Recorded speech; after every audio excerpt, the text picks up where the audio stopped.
Hello நண்பா, நான் தான் உங்க நியூ ஃபேஸ். இது வந்து ஒரு அவேர்னஸ் வீடியோ. நம்ம இப்போ மோஸ்ட்டாக கம்யூனிகேட் பண்ணுற மெத்தட் எல்லாமே மெசேஜஸ்லாம். வாட்ஸ்அப், ஃபேஸ்புக், இன்ஸ்டாகிராம் இப்படி தான் நம்ம கம்யூனிகேட் பண்ணிக்கிறோம். இதுக்கெல்லாம் ஓஜியான ஒன்று தான் எஸ்எம்எஸ். நிறைய இம்பார்ட்டன்ட் விஷயம் எல்லாமே நமக்கு எஸ்எம்எஸ்ல தாங்க வருது. அந்த எஸ்எம்எஸ்ல இப்போ நிறைய ஸ்கேம்ஸ் நடக்குது. அதை அவாய்ட் பண்ணுறதுக்காக ட்ரைனா telecom regulatory authority of India இவங்க நிறைய ரூல்ஸை கொண்டு வராங்க. ஸோ அதில் ஒன்று தான் நம்ம இப்போ பார்க்க போகிறோம்.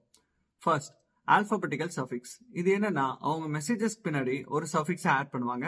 அது ஒரு 4 டைப் இருக்கும். அது என்னென்னு நம்ம பார்ப்போம். டீங்கிறது டிரான்சாக்ஷனல் மெசேஜ். உங்களுக்கு பேங்க்ல நடக்கிற OTPs, bank transactions, bank statements எல்லாமே உங்களுக்கு இந்த இதில் தான் சஃபிக்ஸ்ல வரும்.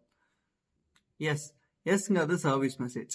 சர்வீஸ் மெசேஜ் எதுக்குன்னா உங்களுக்கு அப்டேட்ஸ், ரிமைண்டர்ஸ் அந்த மாதிரி இருக்கிறது எல்லாமே உங்களுக்கு சர்வீஸ் மெசேஜஸ்ல வரும். பிங்கிறது ப்ரொமோஷனல் மெசேஜ். உங்களுக்கு ஆஃபர்ஸ், டிஸ்கவுண்ட்ஸ் இந்த மாதிரி இருக்கிறது எல்லாமே உங்களுக்கு ப்ரொமோஷனல் கீழே வந்துடும். ஜிங்கிறதாங்க கவர்மெண்ட் அஃபீஷியலா உங்களுக்கு பண்ற எல்லா இன்ஃபர்மேஷனும் இந்த ஜி கீழே தான் வரும். இது எதுக்கு கண்டுபிடிச்சாங்கன்னா இப்ப நிறைய ஸ்கேம்ஸ் நடக்கிறத மெசேஜஸ் ஓபன் பண்ணி தான் நம்ம பார்க்க வேண்டியது இருக்கு. அதை அவாய்ட் பண்றதுக்காக இந்த இதை கொண்டு வந்தாங்க. இது புதுசா இருந்ததுன்னா இந்த வீடியோக்கு ஒரு லைக் போட்டுங்க. இந்த வீடியோவை அவங்க ஃப்ரெண்ட்ஸ்க்கு அனுப்புங்க. அப்பதான் இந்த மாதிரி ஒரு விஷயம் இருக்குன்னா அவங்களும் தெரிஞ்சுப்பாங்க, அவங்களும் சேஃபா இருக்கலாம், நம்ம எல்லாருமே சேஃபா இருக்கலாம்.